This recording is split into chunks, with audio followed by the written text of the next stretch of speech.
రే ఎలుకు బంటి ఎవర్రా నువ్వు?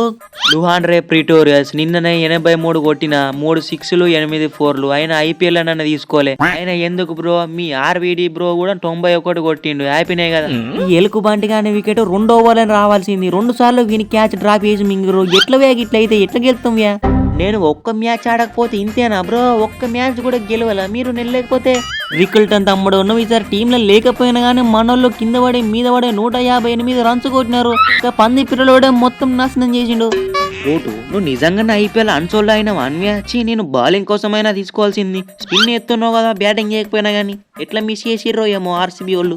నీ అవ్వ డీకే బ్రో రిటైర్డ్ అయ్యిండు, లీగులు మారుతున్నాయి అయినా కానీ అవతల ప్లేయర్ని రన్అట్ చేసుడు మాత్రం మారతలేదు. కానీ ప్రతిసారి అవతల ప్లేయర్ని రన్అట్ చేస్తాడు. ఈసారి అయిననే రన్అట్ చేసుకున్నాడు. అది ఆనవాయితేనాయే. ఇంకెప్పుడు ఈ ఆనవాయితీని మార్చుకుంటావు డీకే బ్రో? అది ఏదో అట్లా అయిపోయింది కానీ నీ అవ్వ ఒక్కసారి తిప్పి షాట్లు కొడదామంటే కుదురుతలేదు. మొన్ననేమో వర్షం కారణం వల్ల మ్యాచ్ మింగింది. నిన్ననేమో ఈ పోరగాన్లు బుత్త 158 కొట్టినారు. ఈ డీకేకి చేజ్ చేయనంటే 158 సరిపోతుందా? డీకే ఆడనంటే మినిమం టార్గెట్ కొట్టాలి. డీకే బ్రో నువ్వు ఎస్ఏ20 ఆడుతున్న ఫస్ట్ ఇండియన్ ప్లేయర్వి. వచ్చుడే 4 కొట్టినావు 6 కొట్టానే ట్రై చేసినావు. మళ్ళీ నన్ను రన్అట్ చేసి పంపిస్తాను ట్రై చేసినా కానీ నువ్వే అవుట్ అయినావు. ఎనీవే ఓపు ఇంకా మంచి మ్యాచ్లు మనకి గెలిపించాలని కోరుకుంటున్నా. మన నెక్స్ట్ మ్యాచ్ ఎవరితో ఉన్నది రషీద్ బ్రో?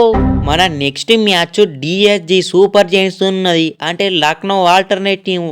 అవ్వ అందులో కేనుమామ, క్రిస్ వోక్స్, మల్డరు, క్లాసను, డికాకు, కేశవ్ మహారాజు, నవీన్ ఉల్లాకు, నూర్ అహ్మద్, షమర్ జోసఫ్. కొంచెం గట్టిగానే ఉన్నది కానీ మనకి ఈజీగానే ఓడించుడు. మన నెక్స్ట్ మ్యాచ్ ఎవరితోనున్నది ఆ మిల్లరు? మ్యాచ్ నెంబర్ 12 జనవరి 18 శనివారం 4:30 స్టార్ట్ అవుతుంది. Against Pretoria Capitals. దుల్ల కొట్టిద్దాం. అందులో Livingstone, Will Jacks, Gurbaz. ఇక మిగతా మొత్తం డొల్లనే. I'm ready.